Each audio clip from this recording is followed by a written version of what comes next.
ist ja verdammt langweilig. Passiert da noch etwas?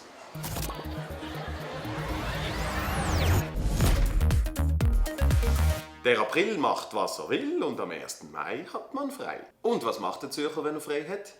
Richtig, eine Street Parade. Zur Enttäuschung von vielen Zuschauern hat es aber keine Strassenschlachten gegeben. Darum haben die Gaffer eher ausgesehen wie Stricher, die auf Kundschaft warten. Ein paar haben sogar ihren Eintritt zurückkriegen. Den Aufstand hätte ich schon erwartet, aber zum Beispiel letztes Jahr war es lustig, aber dieses Jahr ist es ein bisschen leer. Mal schauen, was da geht. Hoffentlich passiert noch etwas. Wie gut muss es uns gehen, dass wir uns über zu wenig Krawall beschweren? Oder hat das vor 6 Jahren in Syrien auch mal jemand gesagt? Aber es ist ja schon der Wahnsinn. Jeden Montag gehen Zürcher verkleidet auf die Strasse. Vorletzten Montag. Letzten Montag.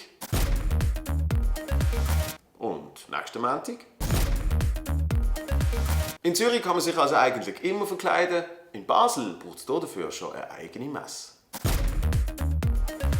Ich muss zugeben, ich persönlich habe erst mitgekriegt, dass die Fantasy ist, als ich auf der Strasse fast den Optimus Prime überfahren habe. Und tatsächlich ist bei der Fantasy Basel deutlich mehr los als bei den 1. Mai-Demos. Zum Beispiel hier, die 3 Star Trooper Transformer. 2 davon haben sich schon in Pissoir verwandelt. Oder hier, der Jungschützenverein Vorderer Todesstern.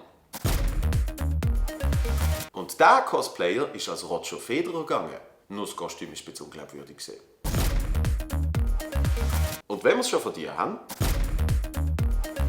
kein Witz, seit dem 1. Mai dürfen wir Insekten essen. Also gut, man hätte schon früher dürfen Insekten essen, aber nicht Insekten.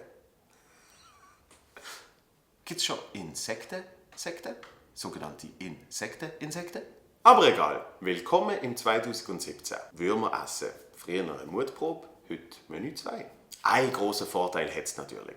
Wer nur die Hälfte von einem Wurm isst, hat morgen wieder 2, weil die sich ja reproduzieren können. Ja? So kriegt zum Beispiel auch der Ausdruck Schmetterling im Bauch eine ganz neue Bedeutung. Oder als Sprichwort, der frühe Vogel fängt den Wurm. Obwohl, es können auch Vögel gefangen werden. Was würden unsere Medien nur machen, gäbe es nicht so viel gescheitere Ex-Miss-Kandidatinnen. Aber ich muss schon sagen, mit dieser Aktion hat sie echt den Vogel abgeschossen. Das macht sie ja zu einem richtigen Raubvogel. Oder anders gesagt, die hat doch einen Vogel. Mir würde ja wundern, wie die den Vogel gestohlen hat. Mit einem Lockvogel. Und mir würde noch mehr wundern, wie der Vogel das Ganze sieht. Quasi aus der Vogelperspektive. Ich weiss, ich bin ein richtiger Spaßvogel.